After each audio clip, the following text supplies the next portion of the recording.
So for those of you doing retail arbitrage, I want to tell you a little story about what it was like 25 years ago for people who've been doing it forever like me.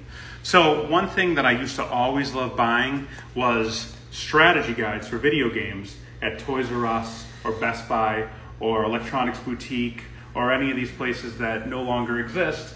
What these stores would do is, at a certain point, they would penny out the guides. They would be called a pennied out guide. What does that mean? If that guide was still available and you scanned it, it would only cost you 1 penny. Most of these stores, they just left them out there.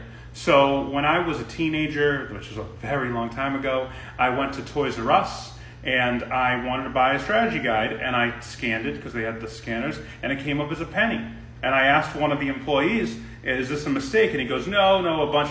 So I told, my father was outside in the car waiting for me. I went out and said, hey, can you just wait for me? I went in, I scanned every single guide. I found 160 guides, paid $1.60 plus tax, and then I took those guides and I put them all on eBay and made a fortune.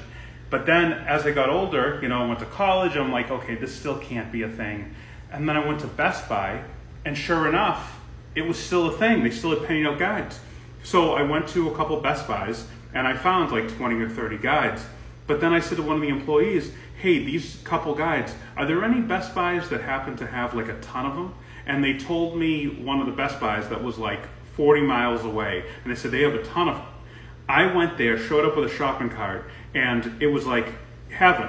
I got 260 strategy guides for less than $3, including tax. They tried to fight me and wouldn't let me buy them, and I was fighting with the managers, and I said, hey, it's in my cart, I can buy it.